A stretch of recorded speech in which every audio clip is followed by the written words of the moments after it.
In 2 weeks, this book will be out in the public market. On March 18th, this book called Blood Moons will be released. I recently had a chance to sit down with the author of the book, Mark Blitz, and talk to him about his research and his writing of this book.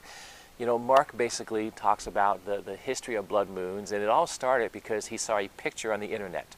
He saw a picture of a huge red blood moon over the top of the Temple Mount in Jerusalem by the Western Wall, and the picture just mesmerized him, to see this blood moon and to see the Western Wall and the Temple Mount there.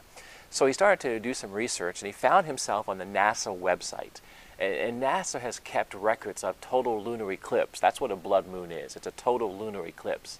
And they've kept records of this going back, a couple thousand years. And not only do they go backwards with their records, they go forward, predicting when the next, total lunar eclipse will happen and so on and so forth. Well, Mark took that information and he put it up against the Hebrew calendar. And he wanted to find out when there were blood moons on Hebrew festival days.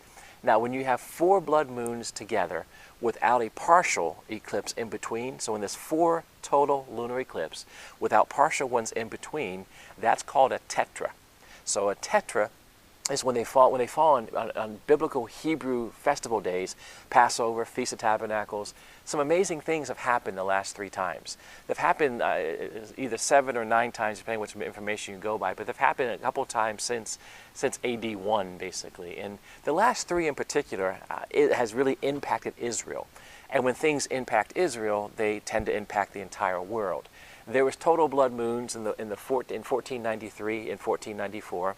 On festival days. There was total blood moons in the 1900s twice, in 1968 and 1969, and again in 1949 and 1950. Well, if you know Israel history, you know that 1948 and 1967 are very important times in Jewish history. 1948, we have blood moons. Israel becomes a nation. 1967, we have 4 blood moons falling on festival days, and Israel goes to war with the 6-Day War. They are victorious, and they conquer they get back the Temple Mount area, the Western Wall area, they get back Gaza, they get back the Sinai, they get back the Golan Heights. So the 6-Day War of 1967 proved to be something very important to the Jewish history, and of course to the world. So now Mark is predicting that we have, well, NASA is saying we have blood moons coming up in 2014 and 2015. So Passover, April, just a month away, will be the first blood moon.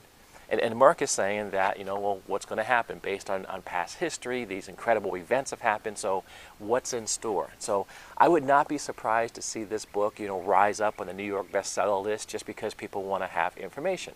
And I can't say that Mark and I agree with everything in the book or everything in the research, but it's a fascinating topic. Now, if you've been watching these blogs or following this website, ITT, you know I've been saying that there's some dark times coming, but before we get there, I think there's going to be a chance for revival. And this material might be a door for that revival. Because as we talk about, what happened in 67 and what happened in 1948 and the blood moons with that, and go back to 1492 and the Spanish Inquisition and the Jews being kicked out of Spain and 200,000 of them and so on and so forth, and there was blood moons then, people are going to be interested by that. So people are going to be asking, what is a blood moon? And then they're going to ask, what do you think is going to happen? And sitting down with Mark and asking him those questions, he can't say for sure, no one can. But he says based on patterns, there may be global or regional war. Based on patterns, past blood moons, there might be economic collapse, global economic collapse. Well, if you follow again, Interpreting the Times, you know that those things are in place now with or without blood moons. However, the revival aspect, once people are intrigued by this and once people are asking questions, whether they read the book or not, it gives you and me a chance to really share what's going to happen. There is a day coming when Jesus will return. There is a day coming when people need to be right with God. Let's use this information. Let's use what happens with the excitement of this book and say, let's use it for a tool to expand the kingdom, to reach people for God. I just wanted to make you aware that in a few weeks, this book will be hitting the stands.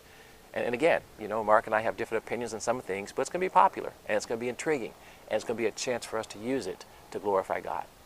God bless you.